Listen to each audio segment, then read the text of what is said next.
Black hole. இந்த பேரை சொன்னோன்னே உங்களுக்கு ஞாபகம் வருது அதோட அபரிவிதமான கிராவிட்டியா தான் இருக்கும். இந்த ஆப்ஜெக்டை ஃபர்ஸ்ட் ப்ரெடிக்ட் பண்ணது யாரு அப்படின்னா ஐன்ஸ்டீன் தான். ஆனா ஏன் இந்த பிளாக் ஹோலை ப்ரெடிக்ட் பண்ண ஐன்ஸ்டீனே இதை நம்பல? ஏன்னா ஐன்ஸ்டீன் என்ன நினைச்சாருன்னா, இந்த மாதிரி ஆப்ஜெக்ட்ஸ் எல்லாமே தியரிட்டிக்கலா மட்டும் தான் இருக்கலாம், ஆனா ரியல் லைஃப்ல எக்ஸிஸ்ட் ஆகிறதுக்கு பாசிபிள் இல்லைன்னு நினைச்சாரு.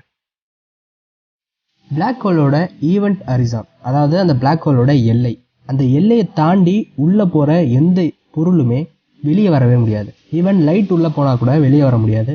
இந்த பிளாக் ஹோல்குள்ள போகக்கூடிய எல்லா பொருளுமே அதோட சிங்குலாரிட்டி கூட மெர்ஜ் ஆயிரும். இந்த பிளாக் ஹோலோட சிங்குலாரிட்டி எப்படி இருக்கும் அப்படிங்கிறத நம்மளால கணக்கு பண்ணவே முடியாது. அதாவது இன்ஃபினிட்டி அப்படின்னு சொல்றாங்க. இது எதனால அப்படிங்கிறத புரிஞ்சுக்கிறதுக்கு முன்னாடி கிராவிட்டி எப்படி வேலை செய்யுது அப்படிங்கிறத நம்ம புரிஞ்சுக்கணும்.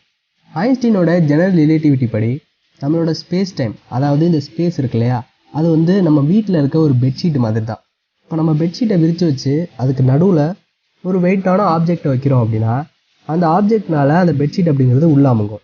இப்போ அதை சுற்றி அந்த கர்வேச்சர் ஏற்படும், அதாவது ஒரு மடிப்பு ஏற்படும் இல்லையா.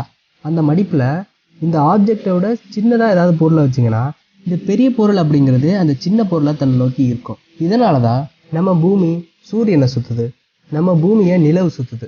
இதுக்கும் இந்த ஸ்பேஸ் டைம் கர்வேச்சர் தான் காரணம். இப்போ இந்த ஸ்பேஸ் டைமில் இருக்கக்கூடிய ஆப்ஜெக்டோட மாஸ் அதிகரிக்க இந்த ஸ்பேஸ் டைமோட பெண்டும் அதிகரிச்சுக்கிட்டே போகும். பிளாக் ஹோலுக்கு அதிக அளவிலான மாஸ் இருக்கிறனால தான் இது இந்த ஸ்பேஸ் டைமை பயங்கரமாக பெண்ட் பண்ணுது. அதனால தான் இதோட கிராவிடேஷனல் ஃபோர்ஸும் அதிகமாக இருக்குது. இப்போ உங்களுக்கு கிராவிட்டி எப்படி உருவாகுது அப்படிங்கிறது புரிஞ்சிருக்கும். ஆனால் இந்த அளவுக்கு கிராவிட்டியை உருவாக்கக்கூடிய இந்த பிளாக் ஹோல் அப்படிங்கிறது எப்படி உருவாகுது அப்படின்னா ஒரு நட்சத்திரத்தோட இறப்புல இருந்து தான் உருவாகுது. ஒரு நட்சத்திரம் தன்னோட ஃபியூல்லாம் இழந்து வெளியில் இருக்கக்கூடிய கிராவிடேஷனல் ஃபோர்ஸை பேலன்ஸ் பண்ண முடியாமல் தனக்குள்ள கொலாப்ஸ் ஆகும்.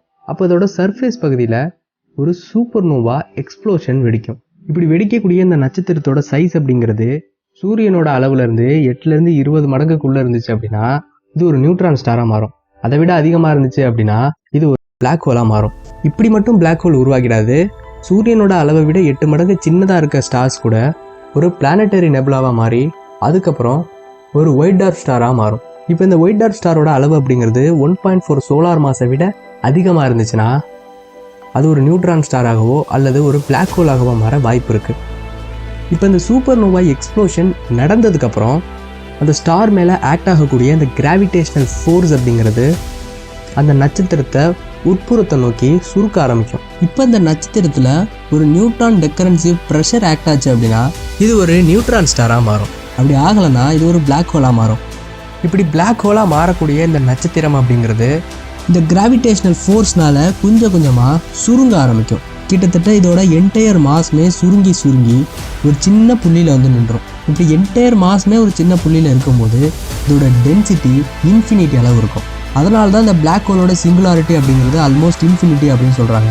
இதனால தான் இந்த பிளாக் ஹோல் அப்படிங்கிறது ஸ்பேஸ் டைமில் இந்த அளவுக்கு அதிக மாற்றத்தை ஏற்படுத்துது.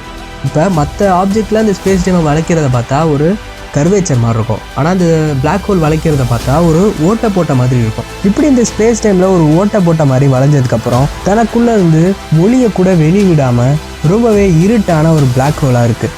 இந்த பிரபஞ்சத்தில் உச்சபட்ச வேகத்தை கொண்டது லைட் மட்டும்தான். அந்த லைட்டே இந்த பிளாக் ஹோல்லேருந்து தப்பிக்க முடியாது அப்படின்னா வேறு எந்த ஆப்ஜெக்டாலையும் முடியாதுன்னு தான் அர்த்தம்.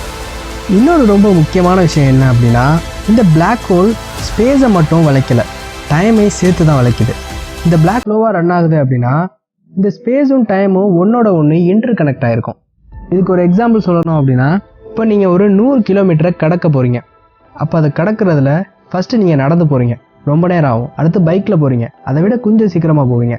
இதே ஃப்ளைட்டோ ஜெட்டோ எடுத்துகிட்டு போனீங்கன்னா ஒரு சில நிமிஷங்கள்லேயே போயிடலாம். இப்போ உங்களுக்கு புரிஞ்சிருக்குன்னு நினைக்கிறேன். நமக்கு இடையில இருக்க ஸ்பேஸ்னால தான் இந்த டைம் அப்படிங்கிற விஷயமே தேவைப்படுது. ஸ்பேஸ் இல்லைன்னா டைமும் தேவையில்லை. அதனால தான் இந்த பிளாக் ஹோல் கிட்ட ஸ்பேஸ் சுருங்கும் போது அந்த டைமும் சேர்ந்து சுருங்குது. அதனால தான் டைம் டைலேஷன் அப்படிங்கிற ஒரு விஷயம் ஏற்படுது.